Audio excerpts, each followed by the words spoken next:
Sabato 20 aprile, Sherita Duran, bellissima e bravissima cantante californiana, si è esibita davanti ad un pubblico in visibilio, accompagnata da una band di professionisti siciliani, al Teatro Sociale di Canicattì, stracolmo in ogni ordine di posto. Un soprano acrobatico, una forza della natura capace di unire il bel canto alla musica black. Così l'ha definita Maria Luzzato Fegiz e Sherita non ha tradito le aspettative.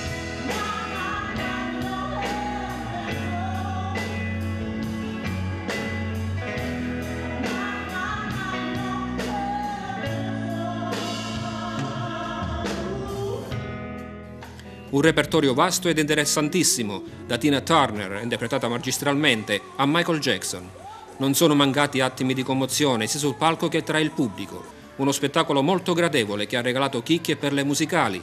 Momento chiave all'esibizione di Antonietta Incardone, pianista d'eccezione ospite della serata, che ha interpretato magistralmente Gone Too Soon e Alleluia, incantando gli spettatori con il sottocco sulla tastiera del pianoforte. Da incorniciare anche la reinterpretazione di Over the Bridge and Troubled Water di Simon & Garfunkel, la quale negli arrangiamenti e nella voce di Sherita si è arricchita di un sapore soul e a tratti funky, inusuale per il brano, tra i più belli nella storia della musica pop internazionale. Ad accompagnare Sherita la talentuosa chitarrista Simona Malandrino, Donato Emma alla batteria, Roberto Macri al piano e tastiera e Peppe Sferrazza al basso. Ad aprire la serata i Carnaby, band canicattinese che sta ricevendo numerosi consensi nei locali e nelle piazze siciliane, con un repertorio che rende omaggio magistralmente ai Beatles.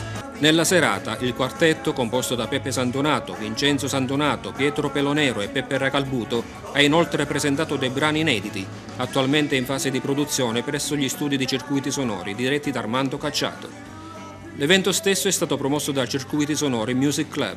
La direzione artistica è stata curata da Armando Cacciato in collaborazione con l'attrice Silvia La Monaca, che ha curato la comunicazione ed ha condotto la serata, regalando alla platea dei siparietti divertenti con Sherita, che ha colto con ironia il tutto e facendo spontaneamente da spalla agli sketch comici, e Calogero Di Pasquale, responsabile commerciale.